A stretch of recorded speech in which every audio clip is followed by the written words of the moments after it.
God made you a single mom because he knew that your baby daddy is not the man that he wants that child to grow up around. We have to remember that God is the ultimate parent. He's the ultimate dad. He sees everything we don't see. And the moment that two people conceive a child, they're both going through a cycle or a transition with God.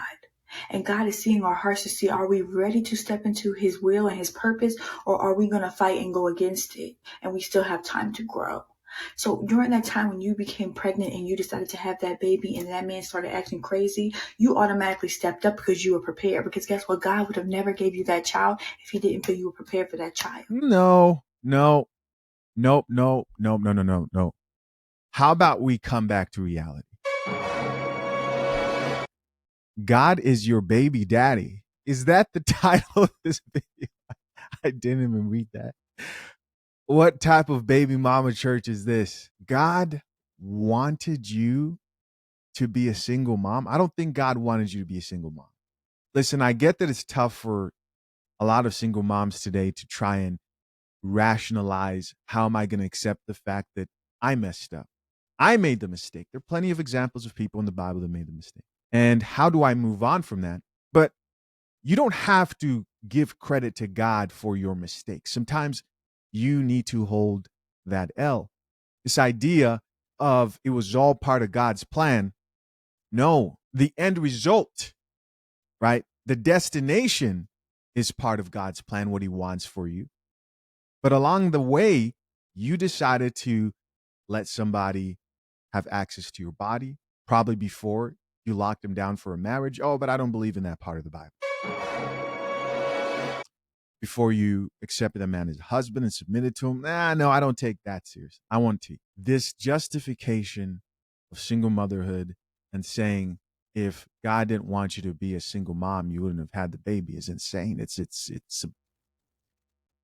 Something's wrong here. And the fact that there are 84K women who like this, most likely single mothers, shows that they have a hard time just accepting that, like, this wasn't in the plan. I made this the plan. In fact, this was a mistake. Doesn't mean my children are a mistake on this earth, but they definitely could have been a much better situation that they would have been born to than the one you're currently in. The only other person that has the, maybe I can't and maybe I'm not, and I really don't have to, is that man, and God was trying to make that man. So if that man decided not to stay in your child's life and he decided to leave, that's because he is not equipped to be that person, to be that leader, to be that provider, to be that person that God has to care over you and that child. Because God is saying he is not like me. God made us in the image of him, and he said that man is not like me. And I refuse to have that man hurt my child or hurt my daughter. So the next time you catch yourself crying about that man not being there, you need to stop, because that shows that you have no faith in God. He does everything for a reason. So you need to trust that the reason why he removed that man is because you don't need that man. You need to know that you need him first. And you need to know that he has your best interest in mind. It's better to have that man not be there than to have him be there and not really be there. God is the ultimate father to all of our kids. So I want you to stop crying and stressing about that man not being there for your child, and start thanking God for removing things that were not good for you and your child. And start thanking God for providing everything you need while raising that child. Because right now, Ma'am, just don't get pregnant again, please. Over here preaching a sermon. Keep your legs closed. End a chapter. Like, try to make the best out of this situation. Guys, I get it. Listen, I truly do get it. I truly do get it. There are young women who go through single motherhood and, you pick the wrong guy. But this all started with you. It all started with a decision that was made. And yes, God has good plans for you, right? If you trust and believe him. Plans I have for you, plans to prosper you, plans of a good future, the Bible says. However, there's this like wanting to take off the fact that you made a mistake. If you look at it like, oh yeah, this was all part of the plan, as in there was no mistake made here, you don't now go into the world with the right type of seriousness when protecting yourself when it comes to this happening again. And that's what I think is the danger of this message and video. You might not see it. You might not see what he's doing for you. You might not see everything he's doing for you, but I guarantee by the time that child is old enough to be on their own, you're going to sit there, you're going to cry, and you're going to thank him for everything he has done. And you're going to realize you never needed that man. That man was nothing that you wanted your child around. Because one thing for sure, and this goes for if you have a son or if you have a daughter, if that man cannot do the things that he needs to do by God and by you and by that child, that is somebody you do not need in your life, because you do not need that influence for your son, and you damn sure don't need that influence for your daughter. So pick your head up, stop crying, and start thanking God for everything that he is doing. That man not being in your child's life might be more of a blessing than you think it is. Thank God for it, because guess what? If God is prepared to give you that child, once you start putting your faith in him and trusting that everything he is doing is right, he will provide that man for your child if he feels the need is fit. You need to go ahead and wrap it around that God's purpose was for you to have that child. If you're going to sit out here and have a baby and not have a baby for yourself, that's where you're messing up. That child will always be yours. And I know you're going to be mad at me, friend. Yeah, you came at me, you over here being rude. I'm going to people in the comments like, dang, that was messed up. I'm just being real with you, because that's exactly the conversation I had to have with myself in the mirror. This is bathroom talk. And after I had that conversation with myself a while ago, baby, I don't cry about nothing about people not being present in my child's life, because it's better for you not to be there than to half-ass be there.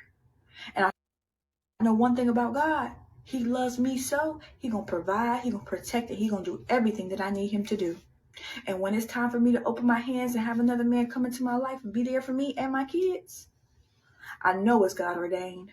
And I'm going to accept all blessings, full open hands. So go ahead and take that stuff out your hands, sis. God trying to put something in there for you, and you too busy holding on to something that ain't there no more. There are really two types of men in this situation. And I think a lot of times people don't make the difference, because there are men who run away from responsibility. That does happen. That does exist.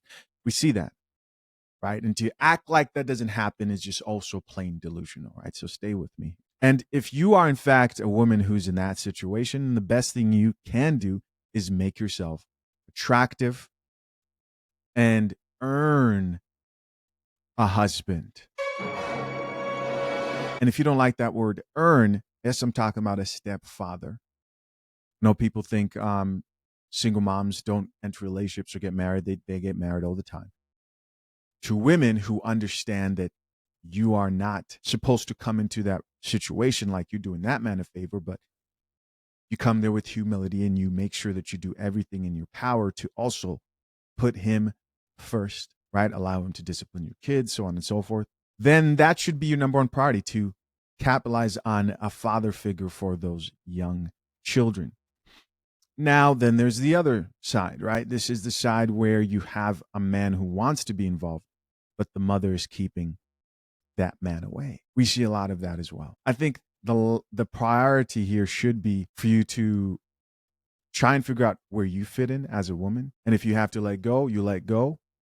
Can't force anybody to be involved if they don't want to be. But if there's a father who wants to be involved with his children, then you make sure that you make that happen. Let's read a few comments here. Top commenter says, he made me a single mom because I don't listen. Those men were never my spouses.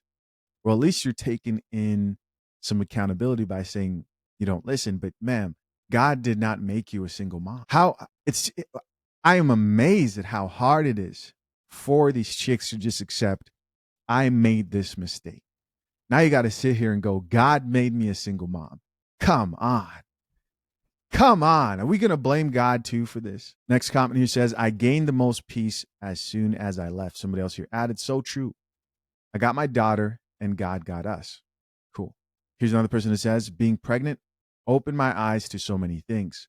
Somebody else here says, wow, this came right on time. Another person who says, yo, I stopped asking my ex-husband for help and started asking God. Instead of telling him I need $400, I pray, God, you know what I need. It's your turn now, just like that. And when I say I haven't lacked job or no job, that's good. I believe, and this is to every single mother who's in this situation, that if you call on God, He will help you, right? He will help your life. This is what I believe. This is to every single father out there, because the single fathers get missed too in this conversation. This is to every father who wants to spend time with his children. Call on God. God will help. God will fix it. I hope you can take in the nuance, straight, no cream, along with my stance on this situation. Somebody else who says I needed this, okay, so on and so forth. Yep, it's tough, man. It is tough. Of course, guys, I'm curious to know, what do you think of this conversation? Comment down below.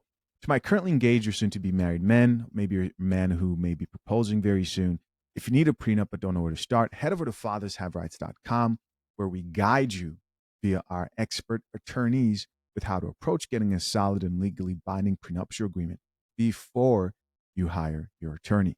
I'm out. Peace.